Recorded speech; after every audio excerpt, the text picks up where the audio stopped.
Hey everyone, this is Chris. And I'm Mike. And you're listening to One Cross Radio, and today we are rejoined by, you guessed it, Mike. I would have never guessed. I didn't even know we were recording. I would have given a better mic. We were doing audio tests. I apologize, Mike. You got some depressed Mike. Like, it's okay, I guess. Like Ross on Friends, like, hi. I was thinking Eeyore, but things are alright, I guess. Well, this is already done Anyway. in numerous places. So today we're going to talk about filmmaking. Mike is a filmmaker, or would you do you still consider yourself that, man? I guess so. I mean, why not? Robert Rodriguez had this little thing in his book, Rebel Without a Crew. Is it Rebel? Yeah, I guess it was Rebel Without a Crew, where he says, people say they want to be a filmmaker. Don't say, well, you are a filmmaker. Make up business cards and say, John Smith, filmmaker. Or, put your name in there if you want, but you're a filmmaker. Don't think you need to have your name in lights to be a filmmaker. You're making a film, you're a filmmaker. You're fine. That's my speech. So, Mike, as I've said in the past, Mike's someone I've known since 6th grade. Yes, and it's been a long time. Back in G.A. Brown days. G.A. Brown, St. Clair Junior High. That's before. It was long before us. It was long before us. That's what it was when my mom went to the school, and her principal was Gordon A. Brown. Oh, wow. Okay, yeah. Okay. There's some history for you. There we go. Little East York trivia factoid for anybody who's tracking those, which, if you are, I love it, but why are you listening to this podcast? I love East York still. Yeah. Can we be friends? If you're not you, I mean, we're obviously friends. Yeah, if you East York trivia factoid master are listening, let us know and please become friends with us. And maybe you've bought one of my hats already. I sell East York hats. Nice. I buy I sell one every 3 years. I need to get one from you just because I don't miss Toronto at all. Yeah. But I do miss East York. East York is where the heart is. It is. Yeah. It's pretty place awesome to live. Yep. Except it's gone downhill a bit over the past couple of years. York? Yeah. Yeah, I guess so. Yeah. There's still goodness there. Oh, absolutely. Absolutely. So back to film. What? So, yeah, I've known Mike since 6th grade. Yeah. Is there an echo in here? 1999, actually, I guess? 98. Did we meet in 98 or? Yeah, it would have been I guess we would have or 97, 98 year. It would have been 98, 99 was when we were in grade Right, 6. yeah. The question is whether we met between September and December, which I think we did. We absolutely... Well, we had a class together and we ended up bonding over Star Wars. Yeah, right on. And then... and wrestling. Yeah, man. And then wrestling was wrestling. No, yeah. What happened? So, we bonded, and then as we bonded over Star Wars... and we were in school together and we went to UICI together, we ended up bonding further over movies. And that's where you were taking photography. And I remember you being like, I want to make movies. Yeah, man. And you enrolled in Centennial. Yeah. Glowing recommendations galore. Look where it's got me. I don't put all the blame on them. I made some mistakes. Some bad choices. And through Centennial, that's where you really started making movies. And I remember because I got to be a part of a number of them. We did, in East York, English media, there was Action Man. That was when I started to bloom. Yep. The Action Man was the man with the Action Man. He's still sitting on my record shelf watching me. Nice. And I might actually attach our original Vavoom commercial to this post. So good. So then, but you did decide that you wanted to make movies. Yeah, man, that's what I wanted to do in my life. But keep going. I feel like I'm depressing you. No, not at all. You're telling a story, and I'm captivated. I'm just commenting here and there. So you went to Centennial, and I didn't get to be involved with everything you did for Centennial. One thing I did. I blame the cameraman. The cameraman mocked me. I ended up getting digitally replaced with a bush.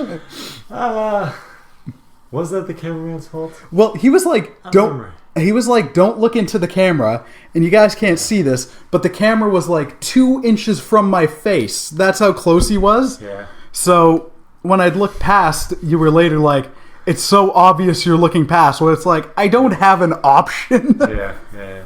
So I think that was Daniel Joseph Rose, who was the cameraman on that one. Sorry to throw you under the bus, Daniel. You were under the bus. He was all right though. Yeah, no, he was a nice guy. Yeah.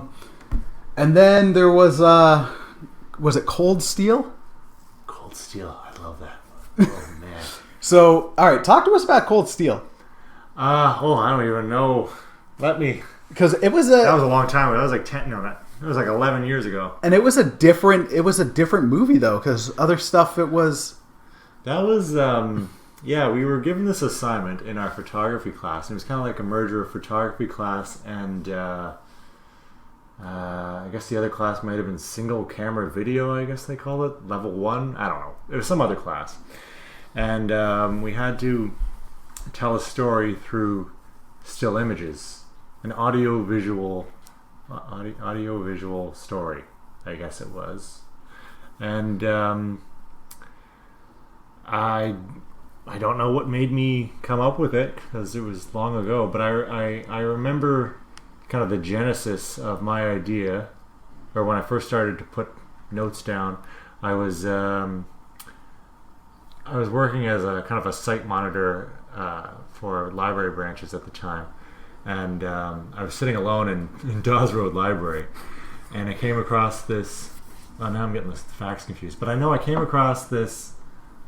Either it was that time or previous to that. I found the Hagakure, which is like the way of the samurai. Okay. And I don't know if that's what inspired me to say like I want to make a samurai movie, or if I don't know, but and then I came across this manga manga. Back to Cold Steel. Yeah. So I remember sitting in the library and jotting down notes, and I don't know, there was just that thing, and I've mentioned it before, and I think in previous podcasts, and I'll probably mention it again in this one, how there was this tendency among, and I'm sure there still is, but I can't really prove it, among film students to go for the artistic black and white, not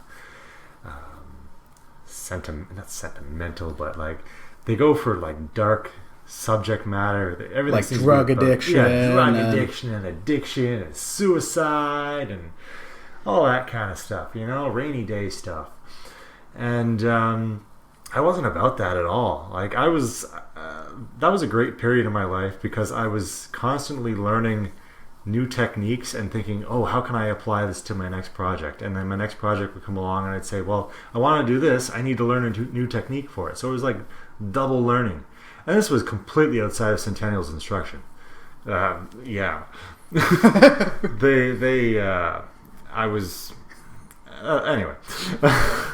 So I thought, well, I'm going to make, since I don't want to do this depressed thing, I'm going to come up with something fun. I think I was really into action movies at the time. And like I said earlier, I don't know how I came up with a samurai idea, but I thought I'd make a samurai movie. I think I wanted to do something like Sin City, but like just focusing on Miho, that kind of idea, like Miho with the samurai sword and all that. So came up with this simple story of like a man's brother is killed and he goes on revenge. It didn't have to be a long. I got to be the brother. You got to be the brother very briefly. Yeah, I was in the picture. You were in the picture smiling. It wasn't white balanced properly, but that's fine because it was like a family photo. It's never white balanced properly. Yeah. Anyway, that's some technical jargon for you.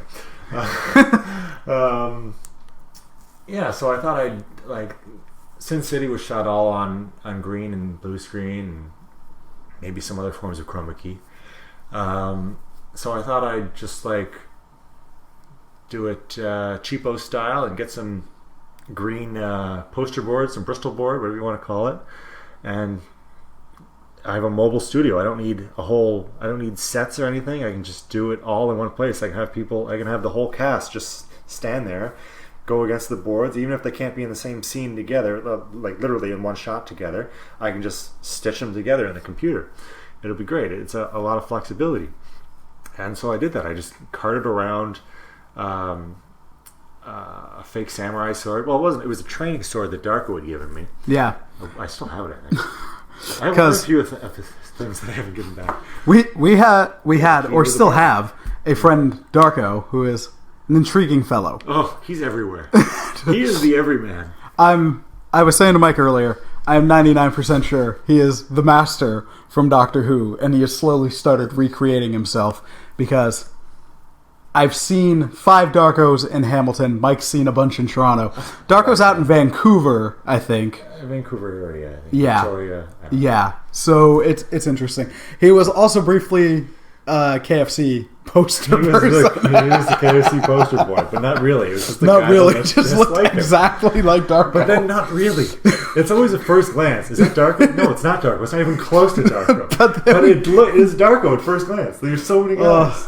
I might attach the infamous Darko picture that I have. Of the hat? Of the hat that I have on a mug. It's so good. I remember, like, I went back and I searched through my parents' files because I had old photo projects in there just to find that photo. Oh, it's so I could good. scan it. It's and like I scanned it at like the highest resolution possible. I can put it on a billboard.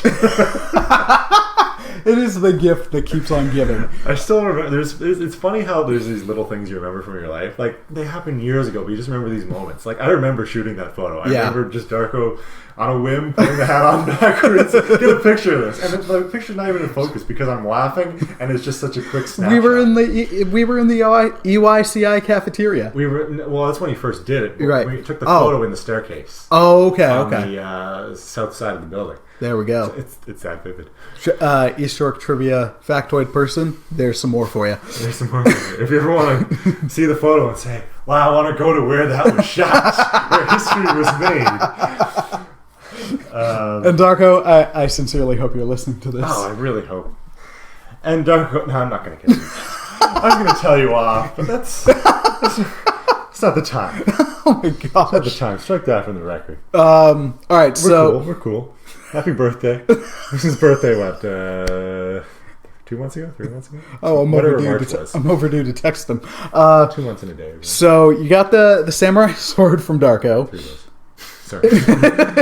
You got the katana from Darko? Yes, it was a katana, a wooden training katana. I always call it a samurai sword. It's a katana. Yeah. But manga. It did not look that... Gosh. But it did not look wooden in the... Oh, not at all. But I was shooting film. black and white. Yeah. A la Sin City. With splashes of color. A la Sin City. So I thought, well, it doesn't really matter if this thing's wood or not. And when I did take the color out, it was still kind of wood. But I did some things with it. It's still not perfect, but it was a student project. Who cares? It's one I know that future star Dinesh Hambury was like, I want to play this. And I'm like, I'd love to watch that. I'd love to watch a full length. Hadn't even met Dinesh yet at that point. No, it was Elliot. Elliot was in there, yeah. And then so was Zulfikar. And Danny. Yeah, I went when they were working on their break, since I said I could cart around my green screen, quote unquote, wherever and just bring a camera. I remember my old trick of buying stuff and then returning it. I hated that because I worked at Best Buy at the time. Like, you told me you did it, so every time I got something camera and tripod related back, they're like, "This is an open box item. We need to put it back." I'm like, "It's Mike." No, I only did that. I didn't do it that often. A lot of people, like even now, people do it a lot. Yeah. Well, it was like you'd rent it just to try it. There was this picture on the Trashy subreddit a few days ago. Somebody had or last week, somebody had bought some lawn chairs or stuff for camping. Totally wrecked it, got it all muddy, and then returned it to Costco because they'll accept anything. Oh my gosh! Wow. So anyway, yeah, I went down to they were working at the library, and I said, "Hey guys, you want to be in my movie?" And they're like, "Hey, whatever, sure." And I had my sister's camera because I had returned the camera I was renting, and it was a lower quality camera, but whatever. It worked. It looked like a good. Yeah, I just I went into the conference room in the library, put up these poster boards. The guys had no idea what they were doing. And I was like, yeah, do this. Because it was just poses. It didn't have to be video or anything. It was just pose like this, pose like this, pose like this. All right, go back to work. fell on my face. So yeah, they were in it, and that's how. And I got Brent. You remember Brent? Yeah. Brent Spinner, right? Brent what? Was it Brent Spinner? Or no? That's Data on Star Trek. Robertson. Okay, right. It doesn't matter. Old times. Yeah, so I got him in there. So anyway, yeah, and I put this together, and I a lot of the things like just simple Photoshop, removing backgrounds, and compositing things together. Luckily, I had 12 years of Photoshop experience by that time. I started young. So yeah, I knew what I could do, and that was the same with a lot of my projects. Is I knew what I could do and I couldn't do, and how I could push what I could do. And I put this slideshow together. It feels weird calling it a slideshow. Well, that's all it is, really. Well, yeah, like in a way, as you were describing it, and I think it was a thought I had when you first told me what it was going to end up being. I'm like, it's like what you do with Windows Movie Maker, but just good. But good. Okay, sure. Well, because there it's like you add slides or videos and you can add music or voiceover, but it's like there's bare bones of production. Yeah. So yeah, I put it all together, and I did some digital tricks here and there, and found some nice pieces of music. Maybe what inspired me was this Korean movie. This wouldn't be too much of an inspiration, though, because it really has nothing to do with what came out in the end. But this movie, Bittersweet Life, that I love. And I was talking to Dinesh a while back, and we were talking about Korean movies, and I figured he'd never seen this movie. And I mentioned, he's like, I love that movie. Like, you and I just became best friends, man. How have you seen that movie? I have fallen all the more in love with you. Yeah. As I'm stroking his beard. That was amazing, man. I think maybe he saw it on his own. Maybe it's because his girlfriend's Korean and showed him. I don't know. But it's impressive that he had seen it. Anyway, so I got a piece of music from that movie. There we go. There's my admission of copyright infringement. Put that in the beginning. Set the tone as a real somber movie. Yeah. And then it starts off with a very bold line. My brother is dead. Sets the tone. Sets the story real quick. And I made up. That was one of the times I remember I needed the sound of a body being cut in half, falling apart, which I ripped off from Sin City. And I just somehow I have this talent. I don't like bragging about myself, but I can make sounds. I think, oh well, I need that sound. What can I do to make it? And it was like ice with someone walking on mud. Right. So I put that together, made the sound, and made this slideshow, and then went into class ready for it. I think I had finished far in advance of my deadline too, because I was just so in the zone. Yeah.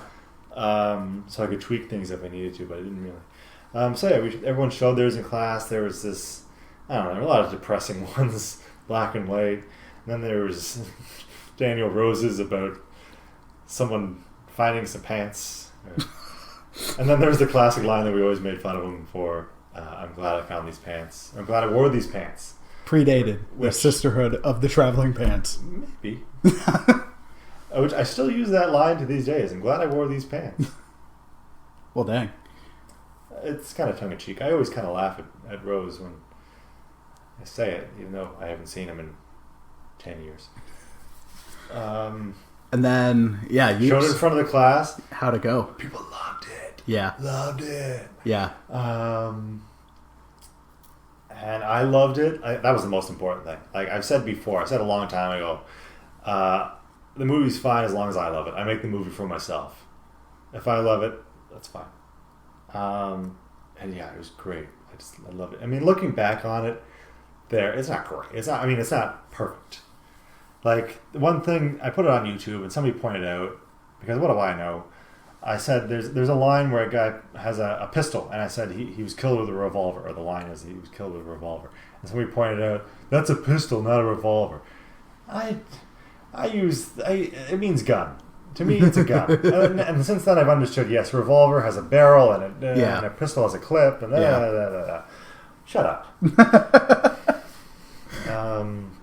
And then after that, and as you were describing it, I very distinctly remember something that you said, or you told me you said when you were accepting an award for what I think your next project was. Because off of Cold Steel, you ended up starting a bit of a partnership with Elliot.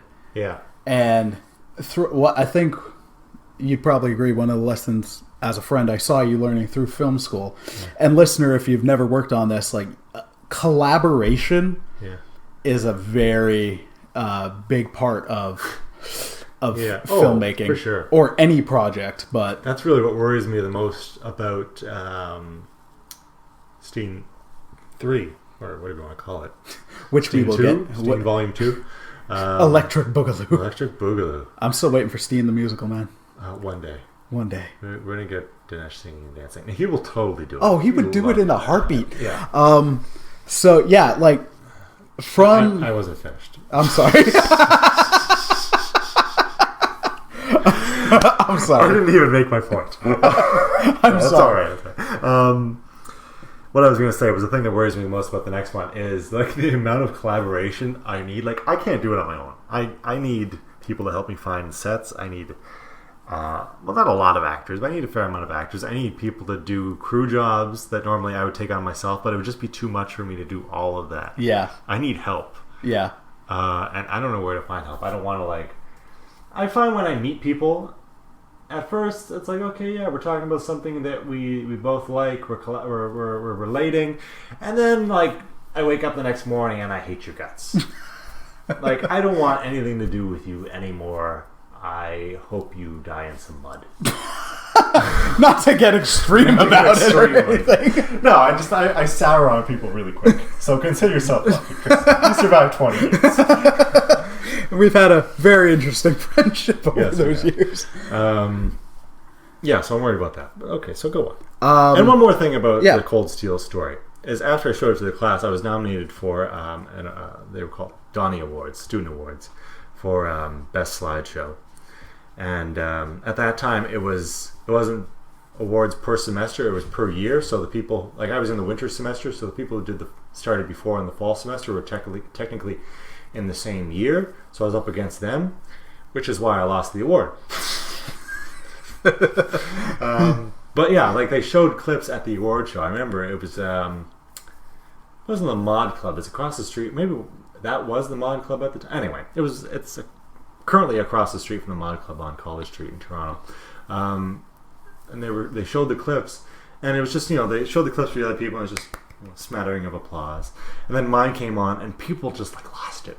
They were hooting and hollering, yeah. It was just a clip. It wasn't even the whole thing. See, I don't even care. I care about the award, but that's good enough. Yeah, having people react like that. Well, it's always good when you're making it for yourself, but then when you see people are responding to it and gelling to it and vibing to it and in a positive way, that's where you're that's validating. That helps. Yeah. So after Cold Steel, there was one project in between that I can't remember. Because then after that, there was Family Man. Yeah. What was that project in between? It was probably something insignificant. There was a girl we both knew from high school who was in it, worked with Elliot. Was that No, that was before it. That wasn't Cold Steel. That was a okay. That was Vanessa. Okay. There we go. Vanessa Stewart. That was a blatant ripoff of the movie Hard Candy. Oh right, you told me. Blatant ripoff, and it was really bad. Shooting it was really awkward. It was. That's all I gotta say about that. But yeah. So then, all right. So after Cold Steel, I think the project it wasn't for school. It was you were going to try to do a series, like an online series, the Rip Odds. Yeah, we did it. Elliot and I did the Rip Odds. Yeah. I got 2 episodes in. The second one's good, but I realized Elliot had given me some of the lines. Those lines are a Family Guy joke. And then after that, it was kind of scheduling or whatever, and that's where it was starting to see collaboration. And then there was the Family Man. Family Man, yeah. Which, and I say this in the nicest way, I think was in a way a blessing in disguise, because you had some blog posts, and you and I, even though we were still friends, we hadn't been able to connect in a long time. Yeah.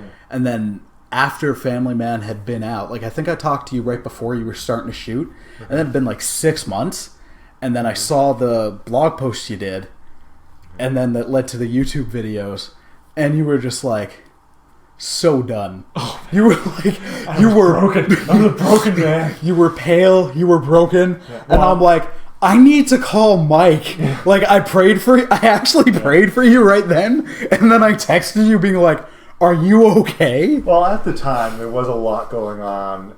There was Family Man shooting, all the drama with that. But, I mean, my grandmother was dying, and she had just died before we finished shooting. And my grandfather was dying.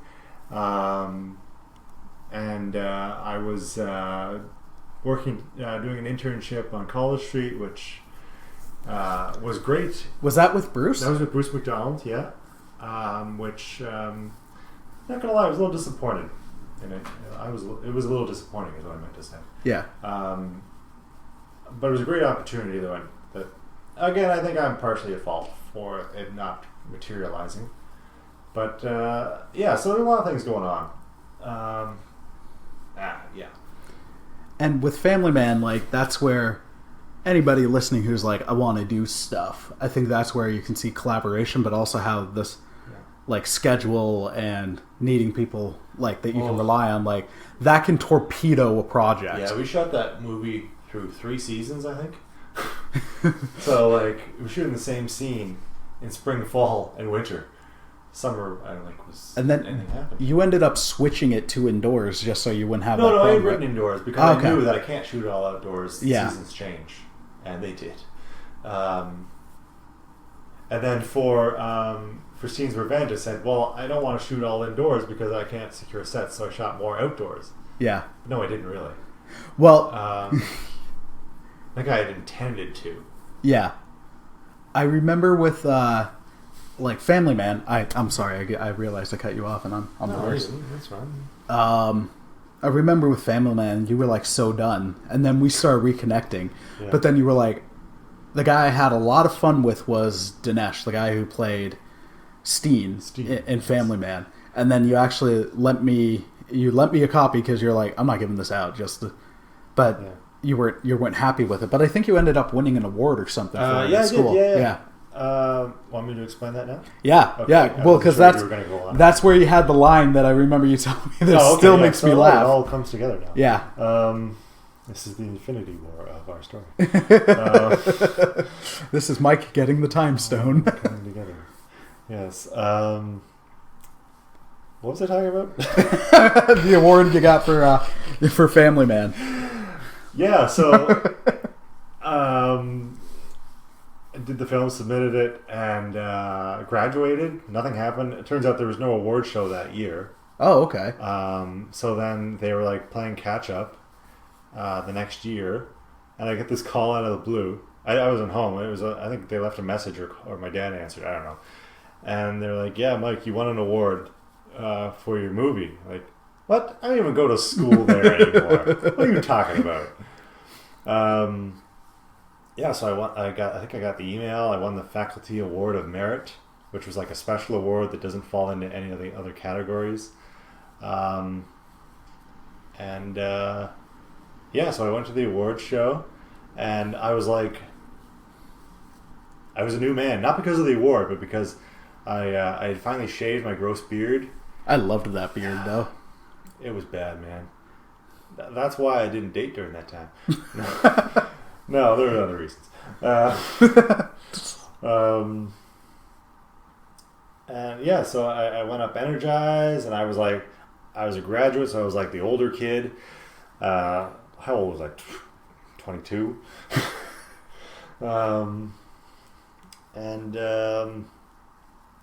Yeah, so the professor, if you want to call him that, teacher, whatever, instructor, Chris Terry, he got up on the mic, and it was always funny because in class he was always very serious. Yeah. And wooden, even.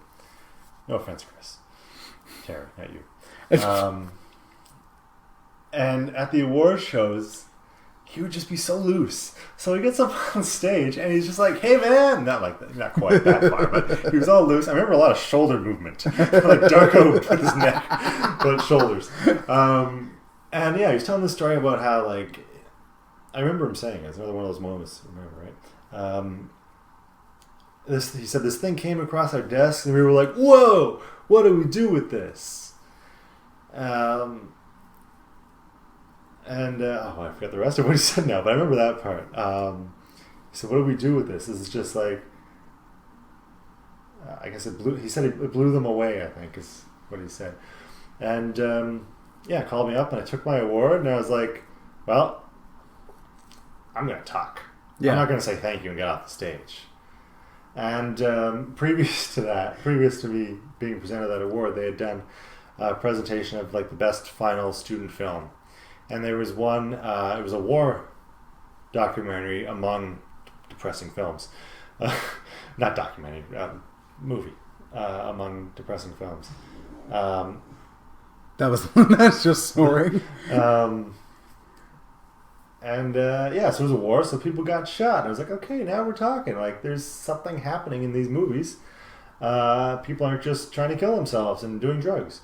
So I went up on stage and I figured I'd show some love to the younger kids. And I was like, let me just say, it is great to see someone getting shot in a movie again. And people, like, they loved it. They laughed and cheered. And even I looked over at, I think it was Chris and maybe a couple of the other professors. And they were like, yeah, because they were so sick. They were clearly so sick, and are, I'm sure they still are, if they're still teaching, sick of the typical student film that ends with, like, "Feh." Yeah. Yeah. Like the overly artistic accordion, yeah, sad clown, I hate my life, yeah, je suis triste. Rosebud. They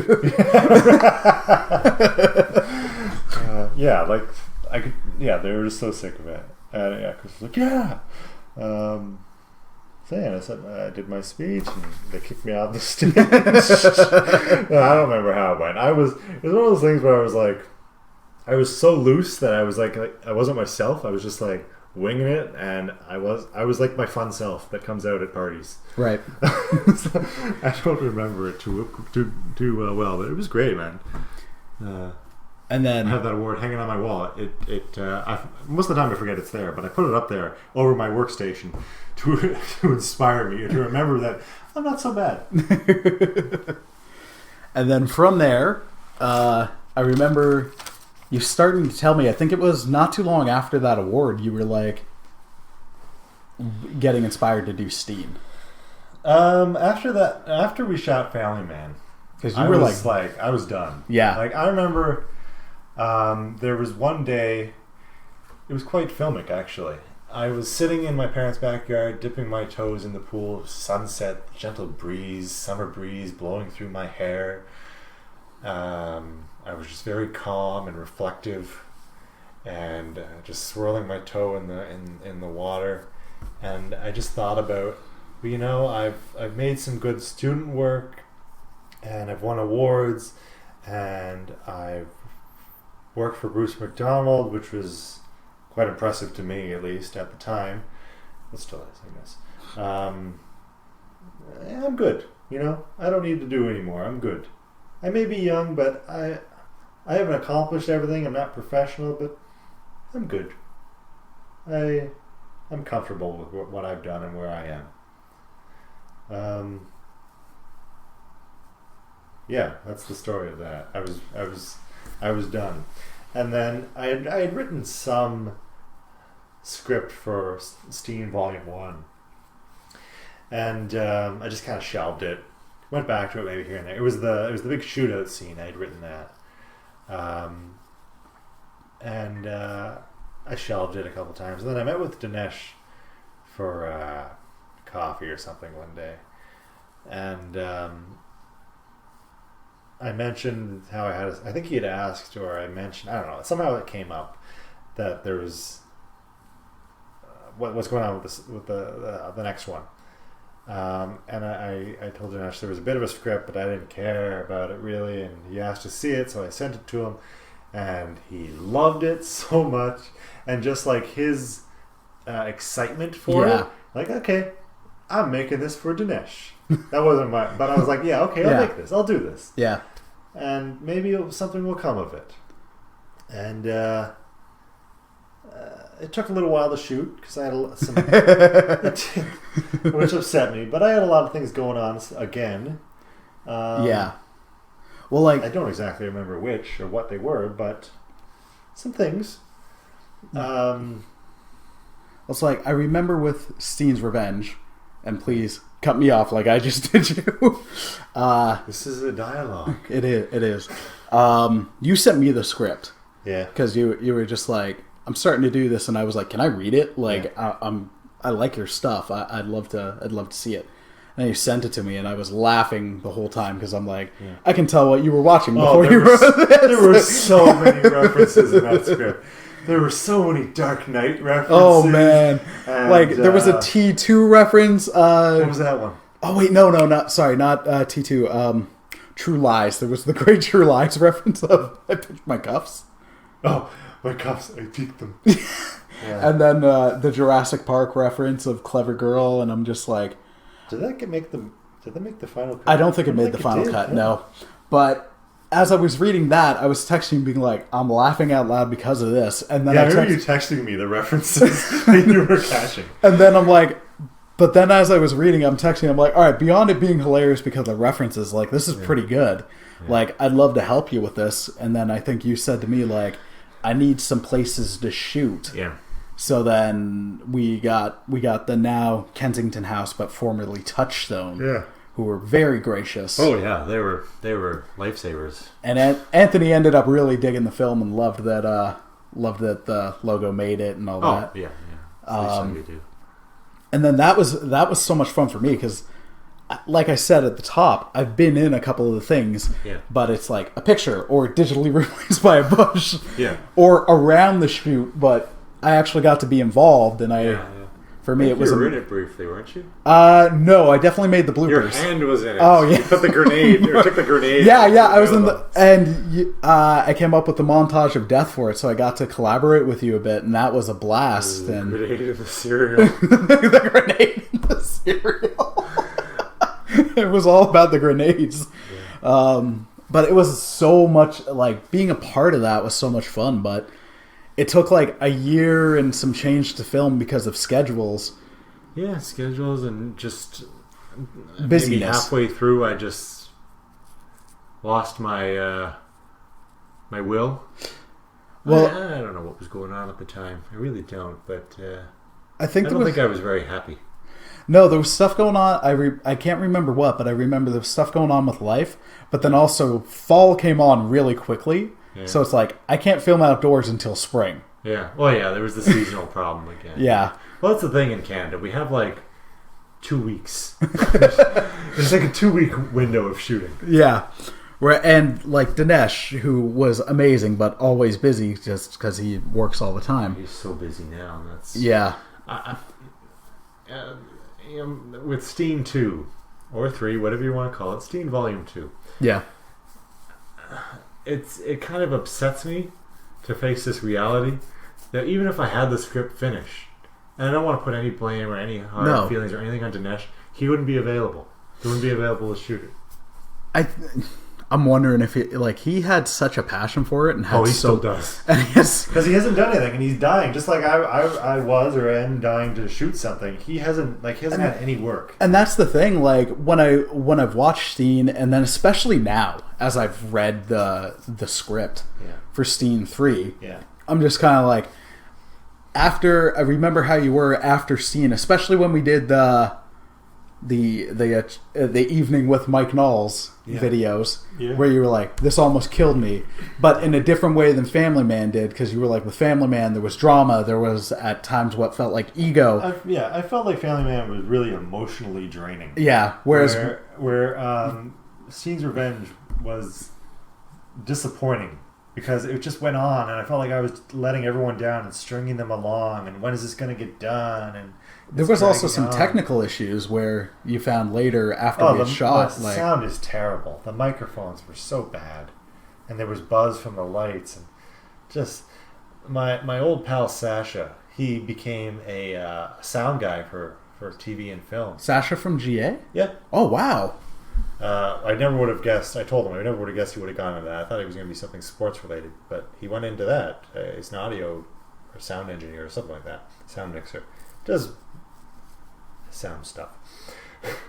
And he was like, "Yeah, your mics are terrible." Like, yeah, I know. And I was in a very angry period. I hadn't learned to let go of my anger at that time, so I took that. At first, I was like, "Yeah, I understand. I agree." But then I got really mad at him, and I cussed him out pretty heavily on the blog. I think I've erased that. Yeah, so the microphones were bad. So there's a lot of letdowns, but there is with every. I'm sure even with multi-million-dollar movies, there's things that are disappointing. But then there was also like great gems in that, like Johnny. Johnny's a champ. Like, yeah. That's another thing. I wrote him into the script immediately for this one. Like, as soon as I started writing it years ago, I wrote him in. Because I knew it was going to be Dinesh versus Johnny. He's going to be in there. But it's been so long. Sometimes I feel like he's back in Toronto, but I think he's just visiting. I don't know where he lives, and I don't know if he would come back. Johnny, if you're listening, give me a shout out. We miss you, Johnny. We miss you, Johnny. Yeah, Johnny was great though. Oh yeah, like, he's so great.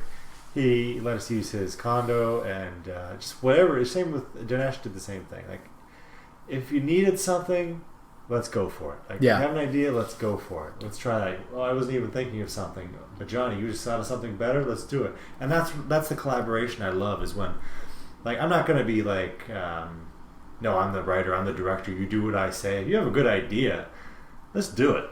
Yeah. Maybe it doesn't work in the end, but let's do it. Well, and I remember seeing that on set. Like, I got to do sound stuff and help locate.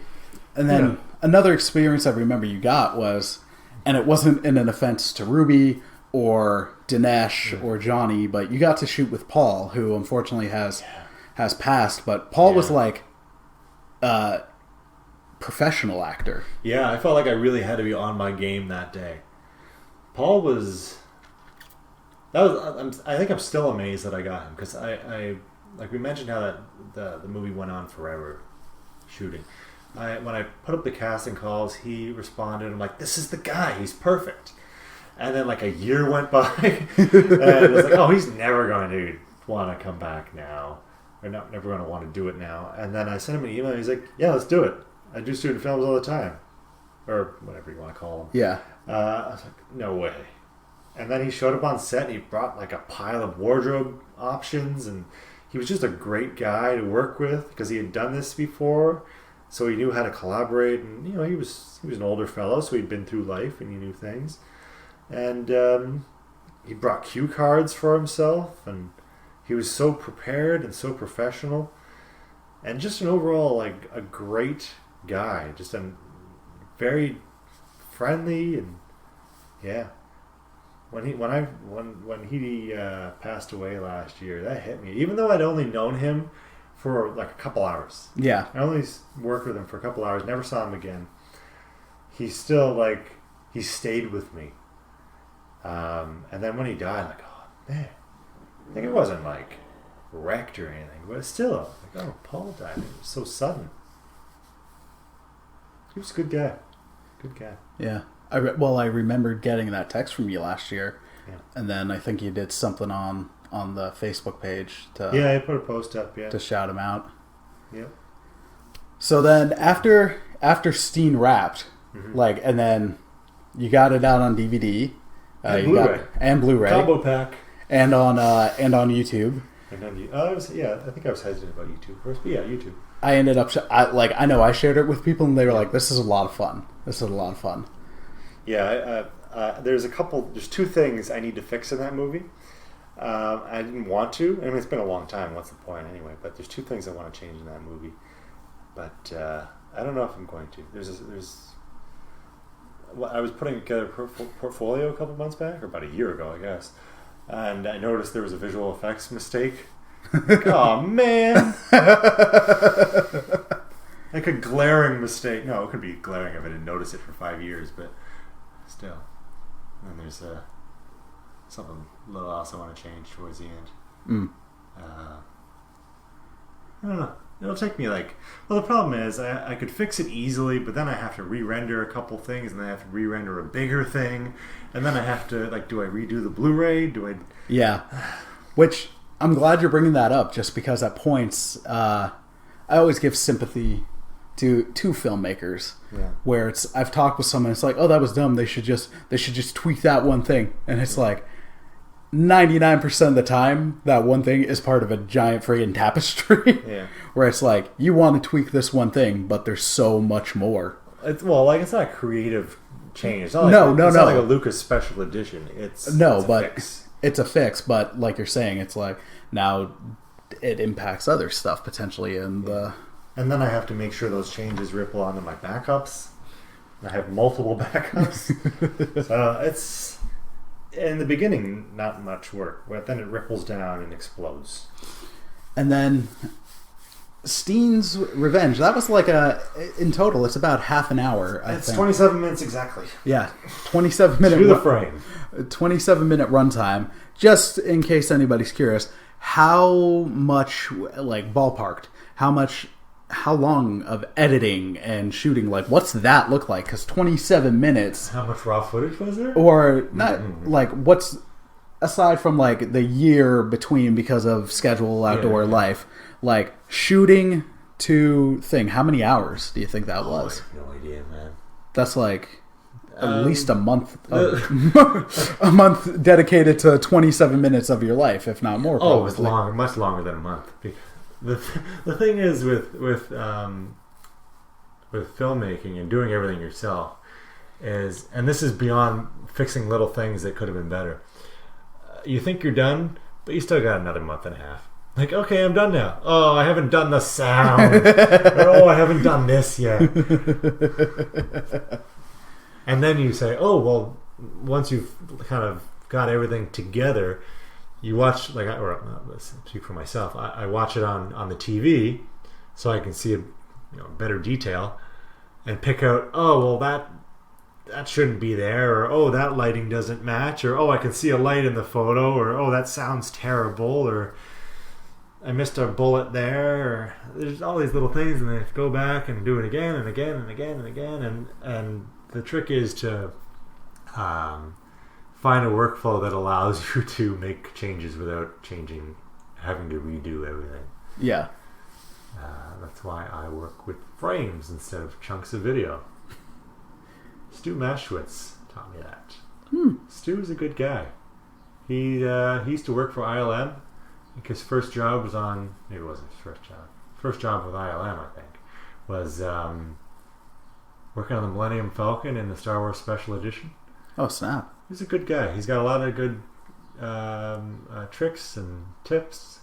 His book, which is really outdated now, but the core concepts apply. The Rebel... Oh, what's it called? DV Rebel Guide? I'm sorry, Stu. Something like that. It's red and it looks like a journal or a workbook, but it's not.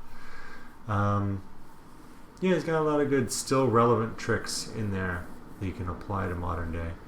And he responds to his email. I've spoken to him via email because he came up with an app called Slugline, which is great for screenwriting. And I found some problems and I said, hey, Stu, fix it. And he did. That sounds like a swell guy. Stu's a good guy. And then, listener, just as another example of editing, sorry, Luna's drinking. A couple weeks ago, I posted a podcast with my cousin Sam. That thing was about 45 minutes, and the podcasts are just audio. And to edit that so it sounded like it did in the end, that was about 4 hours of editing. How long was the final product? 45 minutes. Okay. Because it works out in some ways where it's like when there's longer stretches with one person talking, that's easy. It's just like, okay, tweak the sound if you need be. Take out the ums and ahs and the burps. Exactly. Or the like when your lips smack. But then, as soon as it's like say Mike says something as Chris is saying something, it's something a lot more complicated to like try to trim and match up and all that. Like, it's a process. Oh, it is. That's why if I'm recording audio, like, well, maybe it's not the best way. That's one thing I never really learned was proper audio recording. I learned like techniques for mic placement, but audio is still kind of weak for me. But anyway, what I did with Steam was I had 2 mics, one on each person, so I could separate. But then there's bleed, so it's not perfect. It's an option though. It's an idea. Yeah. So yeah. And then after Steen, you ended up submitting it to a couple festivals. Yeah. I didn't even get to see the screening because they lagged behind because they played that one terrible movie. Terrible Sasquatch movie. Yeah, that ended up getting reviewed in magazines. I'm like, why? That movie's awful. Oh, that was a bad movie. Goes on for so long. But you did end up saying the response to it was really good. Mine, you mean? Not the Sasquatch movie. I was just trying to remember the end of the Sasquatch movie because I think I said I wanted to like end a certain way. I don't know. The ending was kind of satisfying because we got to see the Sasquatch, but overall, that was a bad movie. The dog never showed back up. They're just like, my dog's missing. They don't even care about the dog. And then the FBI shows up. And a couple's fighting, but for no real reason. Yeah. It was like 20 different movies in one, and suddenly there's a bunch of Sasquatch. Yeah, that's right. The Sasquatch all show up. Yeah. They blew all the money in the Sasquatch costume budget. And have a guy wander around the woods for an hour and a half. Smoking and yelling for his dog, right? Yeah. We followed him for like 5 minutes straight. What felt like a 5-minute tracking shot. Yeah. And there was nothing. What was that movie called? Like Tracks or... The Howl or... Howling? Howling? I'm not sure, but it was bad. Yeah, it was a bad movie. Yeah. That was the Moving Image Film Festival 2012, I think. Yeah. At the... what do they call it? Do they call it the NX Live in Toronto? Which is Bloor and Bathurst area. And I think that was the first time I had seen... Johnny wasn't there. Johnny wasn't there, no. I think he had moved away at that point. But that was the first time I had seen Ruby since one of the last times I'd been able to be with you guys to shoot. Because Dinesh, I saw him for the Q&A we did. Right. Yeah, Ruby and Dinesh were there. And Dinesh, we want you on this podcast at some point. Oh, Dinesh, I gotta drag you out here, man. Please, dude. Please. We love you. So much. And then anybody who actually does projects, look up Steen's Revenge, look up Dinesh, cast the man. The man is a wonderful actor. I'm going to bring out I'm going to put him to the test in the next one. I'm going to work him. Oh, yeah. There's a lot going on in Steen 3. Tokyo Drift. Yeah.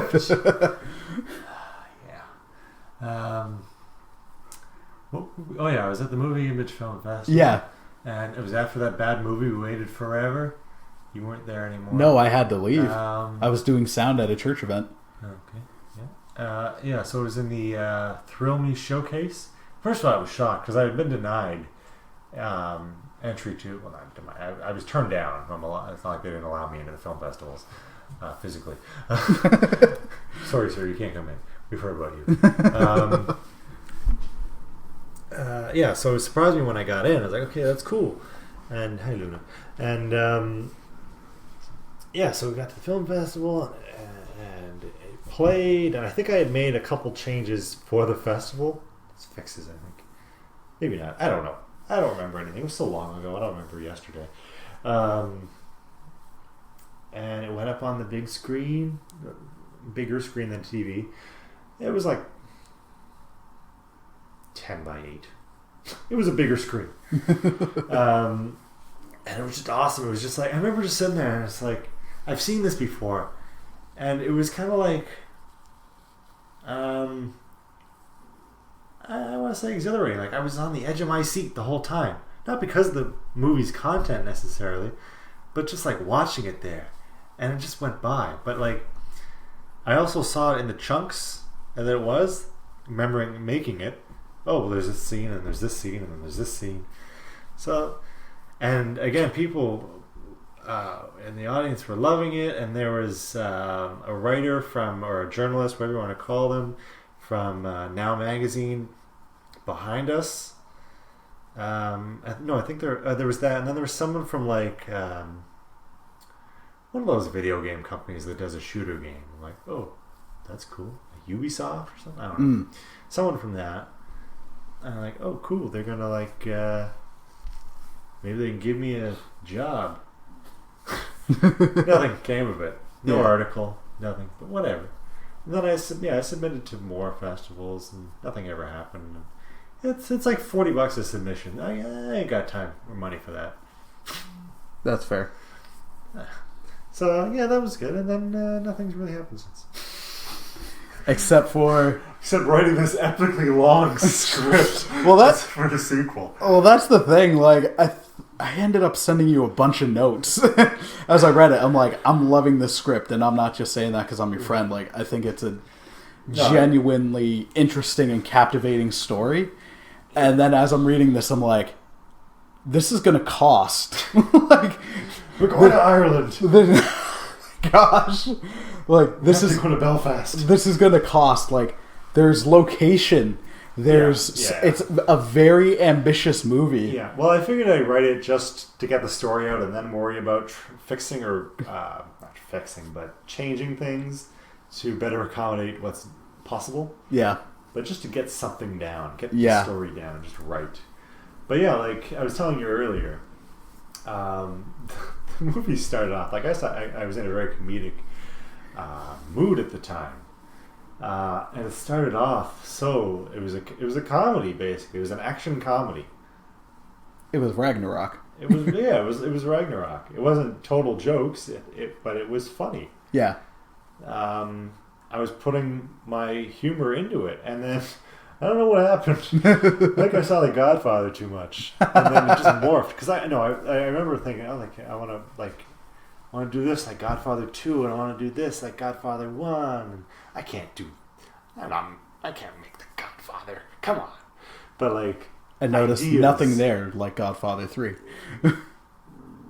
I had ideas from Godfather 3. I think those are in the next one. Ah, okay. No, I don't know. By then you'll have a daughter who you'll insert into the film as the... Yeah, right. As the poor actor. Yeah, so... And yeah, it morphed into this dramatic movie. And like I said earlier, I don't like to boast about my work. But like writing it, I'm just like, this is good. Like this is... Who's writing this? I can't write this. This is good. It's emotional. It hits you in the chest. There's love. Steen falls in love. There's betrayal. There's lost love. There's revenge. There's Steen. There's Steen's revenge. There's Steen's revenge. There's volume 2. Yeah, and then as time has gone by, it's like, well, the beginning doesn't. We need some explanation as to either I set this 5 years ago, or I put an explanation as to what Steen's been doing. So I had to put that in, and I got a good idea, and I put that in. Dinesh loved it. As long as Dinesh is happy, yeah. But yeah, like I'm writing it little by little. I've been stuck on... Like, I know my very ending, but getting there is a little drawn out. Like, I haven't been able to get it there. I've had to do some research on how things work in certain aspects of the crime world. But overall, like, I really like it. It's about 100 and something pages now. Yeah. So look at that, a page a minute. Long movie. It'll be the feature length. Yeah, but I have to raise some money for it because I bought a car and I ain't got no money no more. That life thing that gets... Yeah, how about life? I should have made this 5 years ago when I had all this money I was just spending on McDonald's. McDonald's. When we did our great burger count. and got to disgusting levels only by the third month of the year. The double cheeseburger kind? Is it? Yeah, it was just double cheeseburgers from McDonald's, not including Baconators or single burgers or triple burgers. I think that was over 200 for the year. You had hit 100 by March. I was at 75. Yeah. And then we were both like, I think we need to slow down. I was very unhealthy at that time. Yeah. Well, it didn't help that it was like you could get 2 double cheeseburgers for like $3. Yeah. It was totally the McDonald's fault. Yep. I know, P. Nothing to do with our lack of self-control. Not my fault at all. I'm a millennial. It's everyone else's fault. Oh, man. Ask me something else about filmmaking. Filmmaking. Film making. What would you suggest to somebody who's wanting to do a project, either just as directing or like really hands-on, like you've had, where you've had your hand in virtually every pot? What would I suggest? For a long time, I've said learn to do everything just so you can know how to do it, just in case, or if someone else is doing it and they're not doing it very well, you can call them on it. No, I mean, I guess, I don't know what the word would be, but maybe controlling. I want to have control of everything. I want to be able to do everything. And it used to be the attitude, I want to say it's mine and call it mine and not be a collaborative, not say it's all of ours, which is selfish, I guess. And I've heard time and time again, and I've realized that filmmaking really is a collaborative effort. Like, it's not, it may say directed by Steven Spielberg, but there's 300 other people making that movie, right? When the credits were rolling for Infinity War, somebody nearby said, "Look at why are there so many people? Like, do you realize what it takes to make a movie like this?" Yeah. Like, just the visual effects department alone, hundreds of people, like 10 animators per single second shot, and they're working for nothing. Yeah. There's a good video out there about the closure of the effects house Rhythm and Hughes, and how, like, why they went down, and it's just like basically them being taken advantage of. And I'm sure it's the same still with effects houses across the world. Is it's lowest bidder and people working overtime for free. Nobody's getting rich off of it except for the people that, like, the studios that release the movie. Yeah. Nobody's getting rich off of it. There was one example where they were saying, well, the productions moved to Vancouver because they're offering a tax credit and they can't offer it here, so we have to lower our price to Vancouver's price, which is $2 million less, and that's working for cost. And it's very unfortunate. They went out of business. Yeah. They were good. They did Life of Pi, I think it was their last one, and that's about the time they went bankrupt. I think they had gone bankrupt and then won an Oscar for Best Visual Effects. Oh, man. And they got up and did the speech, and I think they were cut off because they were telling off everyone, "You screwed us." So yeah, what's my advice for people? Learn to do things. Learn what works and what doesn't work, what you can do, and then how you can push that further. Learn to rely on people, but not use them as a crutch. It really helps to watch movies. I hear this from all the famous directors. They say, watch movies, that's your film school. But I know a lot of people that have watched, well, I don't know a lot of people, but I know people that have watched a lot of movies, and I don't know what they're smoking. They couldn't make a good movie if it saved their life. Or they have bad ideas. Let's just say they have bad ideas. I mean, you look at people online, and the film nerds that go on Reddit or they comment on YouTube or whatever, and they've seen a million movies, and they say, well, the movie should end like this, and they're like, that is the dumbest thing I have ever heard. Everyone on this subreddit is now dumber for having read that. Oh my gosh. No, but there are, like, there's you can't just watch movies, and read a lot. Bonus features on DVDs and Blu-rays are fantastic. Yeah. Start with the Lord of the Rings. Oh my gosh. And go on from there. Listen to director commentaries. Watch documentaries like the making of movies. Yeah. Be defiant. If somebody says you can only use this tool, use something else. If it works for you. Like in school, they told us we had to use Apple's Final Cut Pro. Because that's what the industry uses. That's what you have to use. And I sat down and I started to use, this is video editing software. I sat down to use it. I said, this really sucks. Why would Apple make such a bad product? I almost swore there. I appreciate that you... Did you see my... I caught. I appreciate that you did not. It was just really bad. So I'm like, well, I can't run Final Cut at home because I at the time was running a Windows machine. So I'm going to try out Premiere Pro. And it was so much better. I'm like, you know what? I can integrate this with Photoshop and After Effects and all just blends together.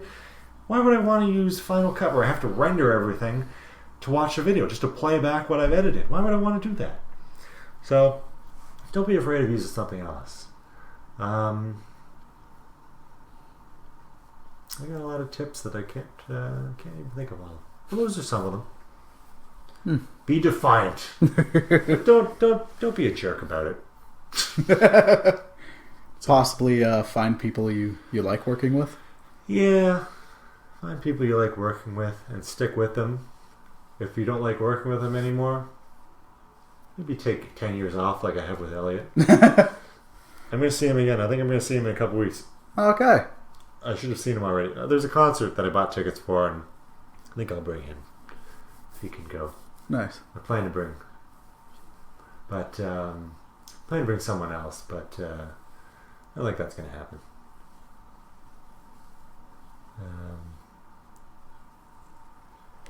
Yeah, what were we talking about? Filming. Filmmaking. Film. Yeah, I think that covers it actually, man. Oh, there's so much more. Yeah, okay. No. Say whatever you'd like. I don't know what else to say. I need to be spurred on. I need inspiration. I'm creative. I'm fist punching. I'm punching.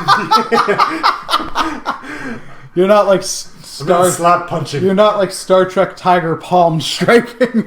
That's the punch they always do. Where it's like where it's like no closed fist. Yeah, Mike. Thank you for no problem, man. Thank you for all those questions. And is there anywhere that people can find your work? Like, should I attach the YouTube ones? Just type in my name to the internet. I've deleted the bad stuff.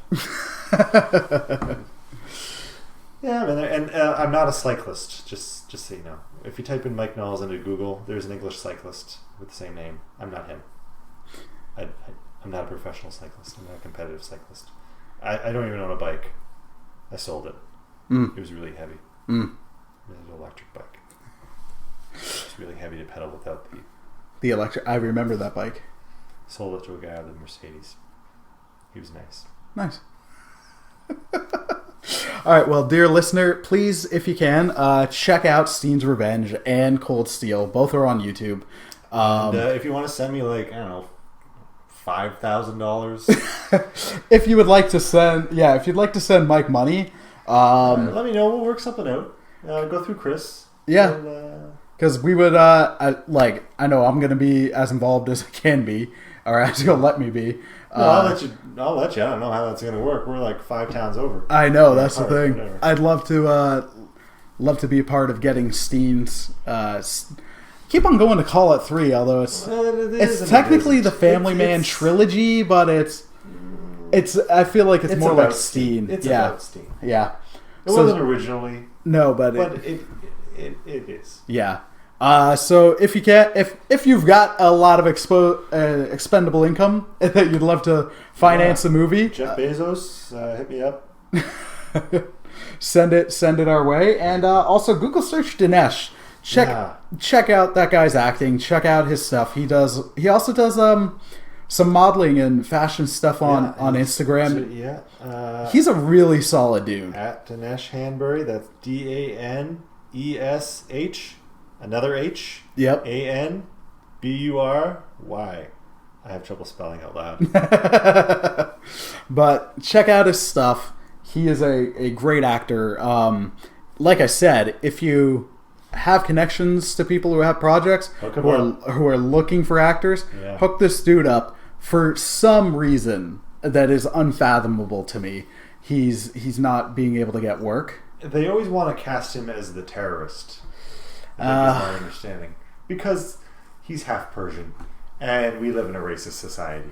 Yep, we had Jake Gyllenhaal as the Prince of Persia, and it would have been amazing as Dinesh. That's Dinesh's biggest disappointment in his life, is that he didn't get called to be Prince of Persia. Yeah, but seriously, give that guy some work. He's fantastic. We've only cracked the surface of what he can do. Oh man, yeah, he is wonderful and a straight up good guy. He's a great guy. And if you've got a project and you're looking for a director, I can personally recommend the man across from me, Mike Naulls. Really solid. Sorry, Scott. But I gave the thumbs up. All right, listener, thank you for listening. I really hope you enjoyed today's episode of One Cross Radio. If you can, please be sure to share and subscribe. And also, we have a coffee page where if you'd like to support us financially, you can do so. You can hit it up on the link down below. Thanks for listening. Hope you have a wonderful week. And God bless, my friends. Take care.